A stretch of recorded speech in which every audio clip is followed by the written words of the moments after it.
Salouche. Salut à tous. Oui. Alors voilà, donc on a vu Aquaman, donc on va vous faire notre petite critique sur le dernier film des studios DC Comics. Alors Aquaman est réalisé par James Wan, moi je le connais surtout pour avoir réalisé Fast and Furious. Donc au casting on retrouve Jason Momoa, donc qui avait joué dans Game of Thrones, là, le dernier en date, son dernier film en date on va dire. Même c'était plutôt la dernière série en date. Alors on retrouve aussi Amber Heard, on retrouve Willem Dafoe, Nicole Kidman, Patrick Wilson, Temuera Morrison, Yahya Abdul Maten 2, parce qu'il y en a, ils ont des noms plus compliqués que dans le film, et on retrouve Dolph Lundgren. Donc voilà, on va commencer directement par les mauvais points de ce film. Bon, je vais commencer moi-même, tiens. Alors, de base, en fait, pour ce qui est des défauts, c'est plus personnellement, moi, des incohérences, que, comme d'habitude, que j'ai noté. Par exemple, un truc qu'on voit même dans la bande-annonce, un moment où il plonge avec une lumière rouge. Honnêtement, peut-être que c'est physiquement possible ou je sais pas quoi, mais c'est une torche, ça brûle. Du coup, sous l'eau, personnellement, j'ai l'impression que ça devrait plutôt s'éteindre. Après, ça se défend. Après, il y a sûrement des torches éclairantes qui sont faites pour rester allumées même sous l'eau, mais je trouve pas ça très crédible, perso. Après, il y a aussi quand même pas mal d'autres choses. Alors, par exemple, Aquaman, dans ce film, c'est pas le roi des Atlantes, c'est le roi des poissons. Et l'armée des poissons a mis une grosse branlée à l'armée des Atlantes à la fin du film. Hein. Ouais, je veux dire, Aquaman, il cause des morts d'Atlantes, mais ultra nombreuses. C'est lui qui marave le plus d'Atlantes dans tout le film. Hein. Et c'est pas juste des coups de poing, hein, non, ils se font empaler, ils se font déchiqueter. Loué soit le roi qui déchiquette son peuple. Amen. Bon. Ensuite, il y a d'autres petits détails à la con, genre par exemple Black Manta. Comment dire, je veux pas vraiment parler de son origine ou quoi que ce soit parce que ça, de base dans les comics ou ailleurs, je connais pas, je m'en fous un petit peu. Mais quand les Atlantes lui filent une technologie ultra expérimentale que même eux ils sont pas sûrs de vraiment bien maîtriser, et que lui il la customise en mode MacGyver Pimp My Ride, moi je trouve ça un petit peu pété perso. Hein. Parce que c'est quand même un niveau technologique bien au-delà de sa civilisation à lui. Du coup, voilà. Et ensuite, spoiler, dans le film, il se fait bien maraver par Aquaman et il se trouve étranglé par des chaînes en fer avec des gros boulets en fer et balancé dans la flotte. Et puis il s'est pris la falaise plusieurs fois. Ouais, et il s'est bien fait ouvrir le casque aussi. Étant donné que ce n'est pas un super humain ou quoi que ce soit, que c'est juste un être humain en armure, je serais tenté de dire qu'il est mort noyé, perso. Mais à la fin du film, non. On sait pas pourquoi il a réussi à trouver une espèce de palette de planches de bois flottées, à se traîner dessus alors qu'il était enchaîné à un putain de boulet en fer, quoi. Et là c'est dommage puisque je trouvais que c'était pas mal le fait qu'il se fasse bien marave la gueule. Mais le mec se fait assommer, il se fait défoncer la tronche. Je pense même pas qu'il est pas mort, noyé, il est mort juste, il s'est pris de la falaise dans la gueule, voilà. Voilà comment il devrait être mort. Même si son casque est gros et solide, je veux dire, dès qu'on le voit sur sa planche de bois flottée, le casque est fendu en deux. Et je pense pas que le contenu du casque soit sorti indemne, normalement. Du coup, là, non, désolé, Black Panther, t'es mort. T'es juste mort, mec. Crève, disparaît, on veut plus te voir. Je veux dire, je veux bien que ton costume est relativement à la classe, mais quand t'es mort, t'es mort. Va pas niquer la logique, merci. Bon, et à part ça, j'ai pas vraiment beaucoup d'autres choses à dire. Hein. Alors, moi mon mauvais point, un de mes mauvais points. Alors, déjà, j'ai un gros problème avec le roi Roukmout, moi. Comment ça se fait qu'il a pas été enfermé, emprisonné à la fin du film, après avoir trahi tout son peuple? Je sais pas, avoir mené une guerre, une rébellion, le mec il est pas enfermé juste parce que sa fille c'est la bombasse du film, on l'enferme pas, c'est ça? Alors son père c'est... Non mais je sais pas, c'est quoi son père? Je comprends pas, il a un truc d'immunité Non mais je sais pas, ça a choqué personne d'autre. Le mec, à la fin, il voit que Aquaman a le trident, bah ça y est, c'est bon, terminé. Il a le trident, on se rend, et puis je vais me cacher, au moins on va pas m'enfermer. Ou genre, je vais miser sur le physique de ma fille et au moins je vais pas aller en prison. Je sais pas. J'ai pas trouvé ça logique du tout. Il aurait au moins dû payer ce qu'il a fait. Là, vraiment... Alors au final, bah, Orm, c'est pas un méchant dans le film alors, si on va par là. Si le roi Roukmout, c'est pas un méchant, y a aucun méchant en fait. Le vrai méchant, c'est Black Manta qui s'est fait défoncer la gueule avec la falaise. Voilà, c'est ça. Pour moi, c'est ça alors, si on va par là. Ouais, c'est sûr que oui, il pourrait au moins avoir un truc dans le film où on voit à un moment donné qu'il paye pour ses erreurs, parce Oui. que quand même il fait des trucs pas banals. Déjà il change d'avis relativement vite, parce qu'un coup non, je ne te suivrai jamais, ils voient un vieux sous-marin se faire défoncer, boum, allez, je suis d'accord avec toi, les humains faut tous les buter, et après, à la fin, oh non mais c'est bon là c'est le roi des rois maintenant, je vais pas chercher la Mouise. Voilà, c'est complètement ça. Voilà, c'est... Oh mon dieu. Parce qu'il voilà. y a un truc que j'ai du mal à comprendre dans les films DC Comics et dans celui-là. C'est parce que on a Aquaman, qui est le héros du film, qui donc a évolué tout le long du film pour devenir le roi légitime. Alors, il trouve son trident, voilà, et comme t'as dit, le mec, il a son trident, il s'en prend à son propre peuple, il aurait pu leur dire, bah voilà, je suis nouveau roi, vous voyez, j'ai des pouvoirs, des grands pouvoirs, maintenant vous allez vous rendre, vous arrêtez vos conneries. Non, il a tué plein de gens de son peuple, et en plus de ça, un mec qui était on va dire le mec qui était juste derrière le gros méchant du film, donc le roi Nérus, là je crois que c'est ça, le roi Roukmout, et ben lui il a rien. Alors que c'est juste, on va dire, le lieutenant qui est juste derrière le gros méchant d'Aquaman. Alors t'as défoncé des mecs, des sbires normales, mais t'as pas défoncé le mec juste parce que c'est ton beau-père. Ou que ça va être ton... oui, même sans ça, voilà, c'est pas parce qu'il vend le cul de sa fille que c'est une raison, tu vois, ça vaut rien, effectivement. Bon, ok, ton beau-père, c'est un Expendables. Ok, mais ça justifie pas tout, je suis désolé, c'est pas possible. Je sais que c'est Gunner, il fabrique des bombes, mais non, dans ce film-là, c'est pas Gunner, dans ce film-là, c'est un traître. Donc dans ce film-là, il doit être arrêté. Au moins, tu dois le montrer à la fin du film, qu'il a eu une peine. Bref, voilà, on va passer à autre chose, hein, parce qu'après... Alors, sinon, alors pour ma part, alors moi, je trouve que bon, alors le film, normalement, il est censé être bien construit, tout le bordel. C'est juste que des fois, il y a des scènes, tu te dis, merde, je les aurais pas mis là du tout. Genre, par exemple, t'as la fameuse scène du bar où en fait, c'est juste un... Ça prend du temps en fait. Bon d'accord, ça explique qu'il s'est un peu saoulé la gueule avec son père et des gens un peu inconnus, mais à part que c'est une blague qui passe moyen, le fait d'avoir un gros bourrin qui a un magnifique petit portable rose, et qu'au fur et à mesure il commence à sympathiser avec eux alors qu'au départ il leur fait une gueule de 6 pieds de long. Bon bref. Mais sans ça, alors à part que c'est placé vraiment pour expliquer quelque chose où ça n'avait pas besoin d'être si long, bref. Il y a celle-là, ensuite il y a la fameuse...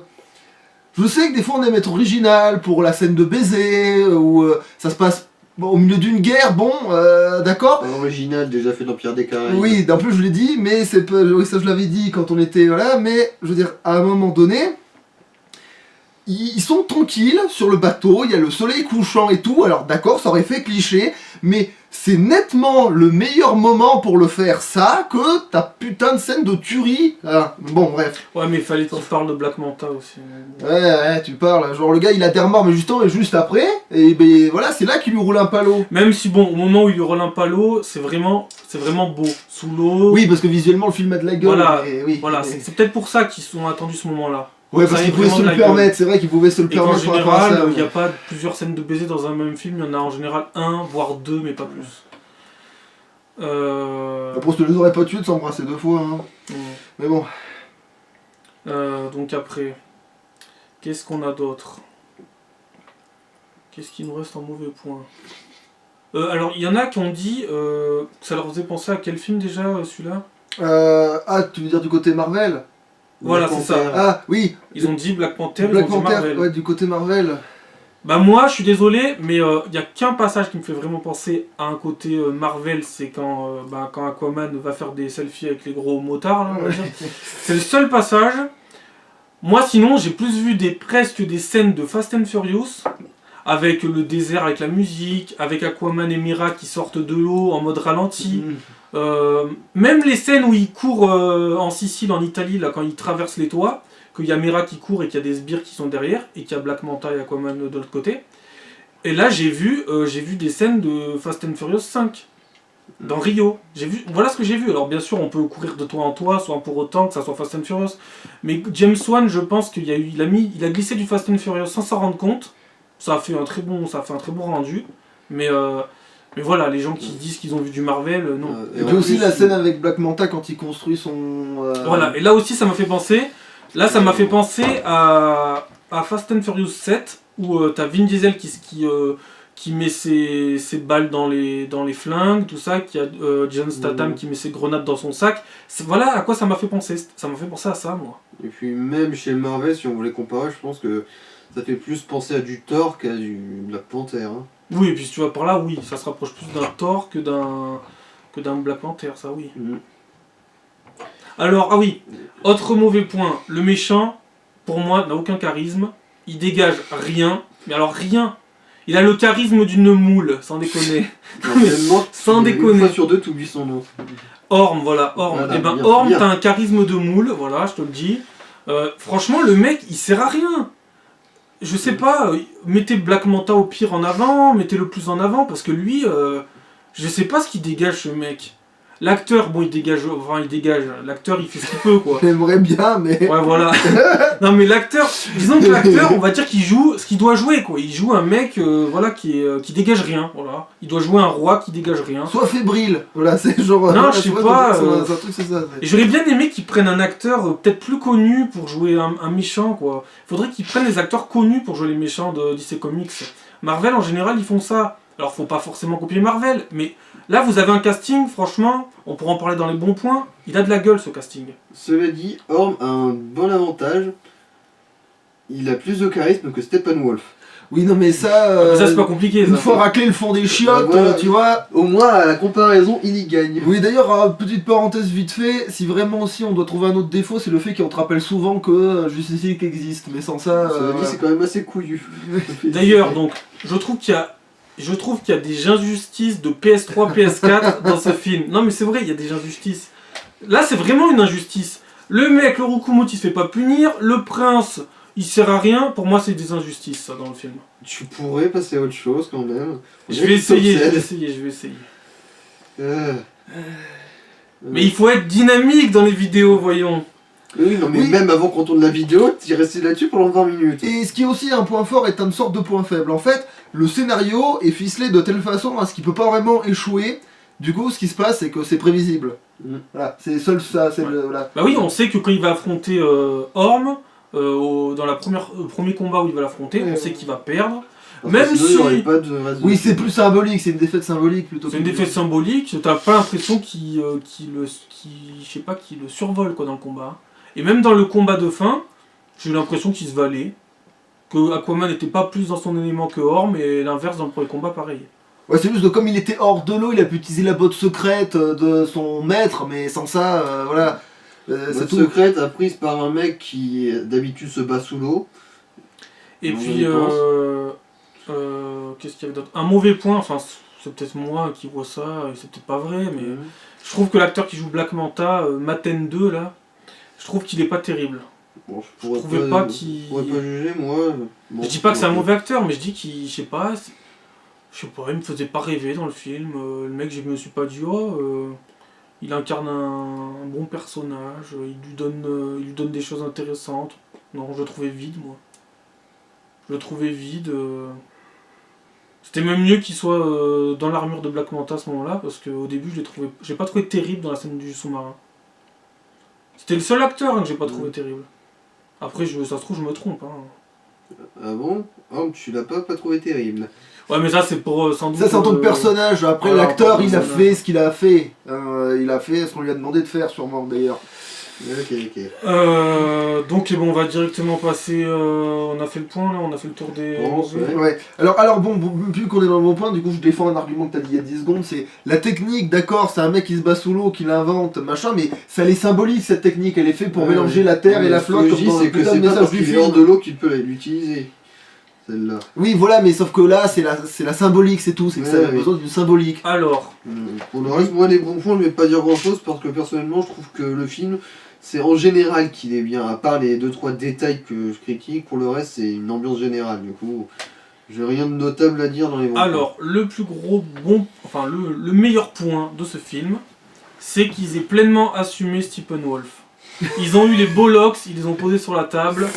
Ça c'est bien, vous l'avez assumé quand Mera s'adresse à Aquaman pour dire attends, t'as quand même vaincu Stephen Wolf. Alors qu'en fait, c'est elle qui lui met une branlée dans le film, je rappelle, hein, genre pas l'inverse. Bon.